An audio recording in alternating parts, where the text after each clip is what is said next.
बीकानेर में रहकर बीकानेर की नहीं आ पाने देश और दुनिया के बारे में भी सोच के विचार करना पड़ेगा। सिस्टम सारा सरेंडर हो गया कि हिंदुस्तान की एक इलेक्टेड सीएम को 6 महीने की जेल और एक मंत्री को 2 साल की जेल काटनी पड़ी और कल कोर्ट कह देगी कि ऊपर कोई चार्ज ही नहीं बनता। भजनलाल जी की सरकार जयपुर में बैठी है, 2 साल हो गया पंचायत को चुनाव कौन करा पा रहा है। पर भजनलाल जी आलो इंजन ने ट्रेन के गन्ना जाके खड़े हो गए हैं, न ट्रेन ने चालन दे और न आप ट्रेन ने चलावा। यह हालत अपने राजस्थान की करके छोड़ दी भाई।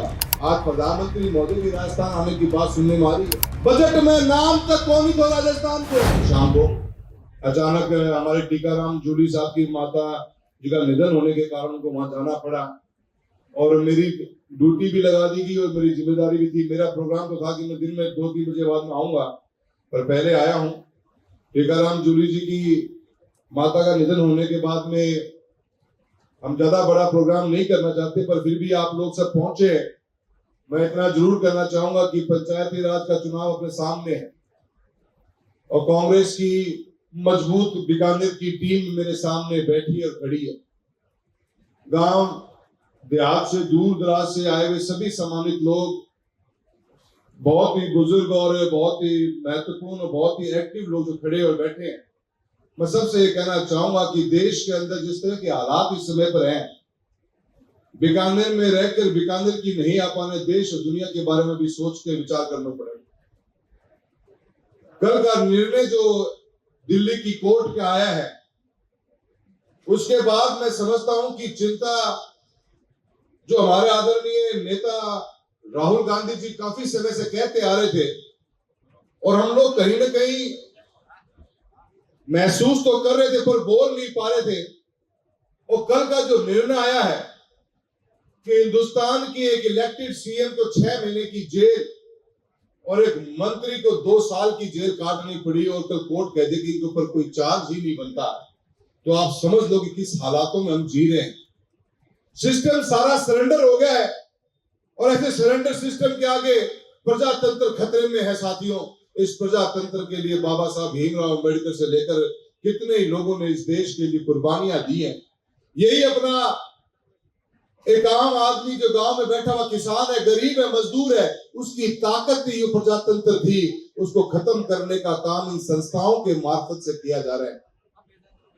बहुत बड़ा ये कल का दिन जगाने का दिन है, ये छोटा मोटा दिन नहीं कि शासन में बैठने की लालसा ने आपके कार्यशैली के ऊपर जो प्रश्न चिन्ह था ही था, जिसको आप सुनने को तैयार नहीं थे। कोर्ट्स को बोलना पड़ रहा है कि सीबीआई जैसी संस्थाएं हमारी जिनके ऊपर लोगों को नाज हुआ करता था, आज वो कटघरे में खड़ी हो गई हैं और इस समझ में नहीं आता कि क्या जो जजमेंट है उस जजमेंट के बाद में क्या बोला जाएगा।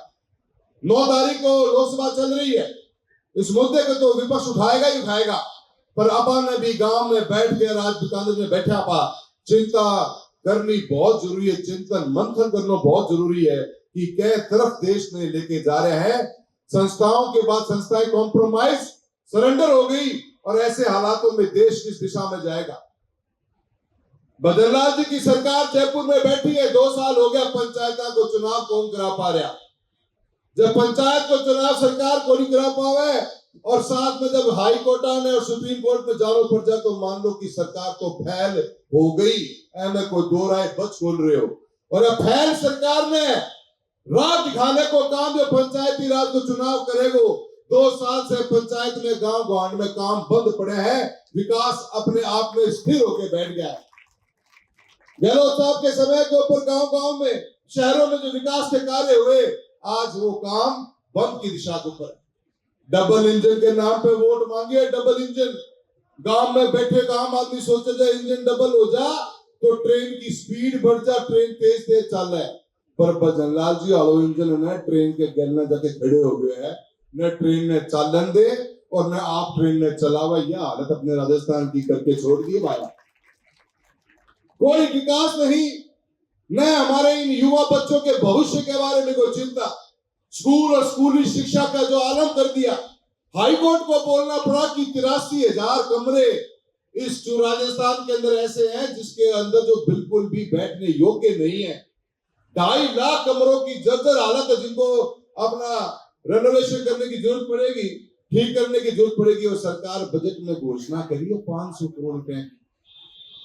भजनलाल जी ने कुछ समझ में नहीं आ रहे हैं। हर दूसरा हमारा पढ़ा लिखा ग्रेजुएट रोजगार के रूप में राजस्थान के इन्वेस्टमेंट की पॉलिसी 2024 से झंडे बस्ते में पड़ी हुई है।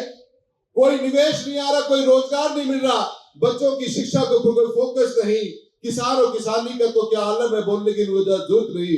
खड़ो कर दिए लाइन में, किसान ने खड़ो कर दिए, कदे डीएपी के लिए, कदे यूरिया के लिए, कदे एमएसपी की खरीद के लिए, कदे पानी ने हरा में दिखर कौन ला रही कोई व्यवस्था है। आज प्रधानमंत्री मोदी की राजस्थान आने की बात सुनने में आ रही है। बजट में नाम तक कौन ही तो राजस्थान को। मैं यह मांग करी कि 12 साल के हो गया, 15 साल के लगभग भी हो गया होगा शायद, कि नहरा के ऊपर कोई रुपये खर्च को नहीं करे। एक तरफ हिंदुस्तान की सरकार 50 लाख टन से ऊपर दलहन और तिलहन बाहर मंगवावे, और एक तरफ आप एक भी रुपये खर्च को करने को चावा सिंचाई की योजना के लिए। हर साल हमारो 2 MF पानी विदेशी धरती पर चले जाए, उसने मार्केट रोककर की क्षमता कौन नहीं। 2 MF पानी कितनों को है कि 15 लाख हेक्टेयर जमीन की सिंचाई आपा कर सका। सरकार को एक रुपये को भी ध्यान को नहीं। पर आज प्रधानमंत्री महोदय आए हैं और मैं कांग्रेस की सारी एक मजबूत टीम बीकानेर डिवीजन की बैठी है। थारो आज डिमांड है, बात की निवेदन नहीं करना चाहूंगा क्योंकि प्रधानमंत्री हो, कि राजस्थान के इस बीकानेर डिवीजन को आप कोई कनाल की, कोई सिंचाई की योजना की बड़ी घोषणा तो कम से कम करके जाओ, ताकि इन खेतों के अंदर, अरे इतना बड़ा क्षेत्रफल हमारा, अगर पानी मिल जाए तो हिंदुस्तान ने बाहर से मंगाने की जरूरत को नहीं, मैं बाहर भेजने की भी व्यवस्था कर देना। इतना बड़ी ताकत रखा है ये क्षेत्र मारो। नहीं, यहाँ पे हमारे बीकानेर डिवीजन में मैंने जो बजट की स्पीच में भी ये बात करने की कोशिश करी थी, न कोई IIT, न कोई IIMS, न एम्स, कोई भी बड़े संस्थाओं की बात नहीं। कुछ न कुछ क्षेत्र को मिले तो सही मायने में आगे बात बढ़ेगी। मैं विष्णुराम जी को बहुत बहुत धन्यवाद दूं कि मैंने याद करे, हमेशा याद करता आया हो, बहुत पुण्य को काम भी कर रहा हो। आप लोगों का साथ मिलता रहे, आप लोगों का आशीर्वाद हमेशा मिला है डिवीजन के अंदर। हाँ,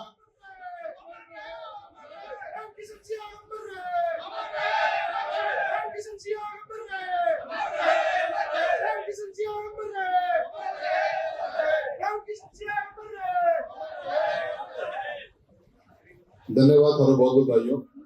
मैं सभी का एक बार पुनः बहुत बहुत धन्यवाद दूंगा, और मैं मंच पर विराजमान सभी जो हमारे शीर्ष नेतृत्व बैठे हैं उनसे इजाजत चाहूंगा। मेरा आगे रतनगढ़ प्रोग्राम है और आज मैं ज्यादा समय नहीं दे पा रहा, पर वरना आप लोगों से बहुत ही बड़ी बड़ी बातें करते। पर आप सभी का एक बार पुनः बहुत बहुत धन्यवाद, और पूरे सिहाग परिवार का मैं बहुत बहुत धन्यवाद देना चाहता हूँ कि आप लोगों ने जो ये रक्तदान शिविर का आयोजन किया, हर साल करते हो, ये हम युवाओं के लिए भी और आने वाली हमारी पीढ़ियों के लिए भी बहुत कुछ प्रेरणा का कार्य करेगा। आप सभी का बहुत बहुत धन्यवाद। जय हिंद, जय भारत।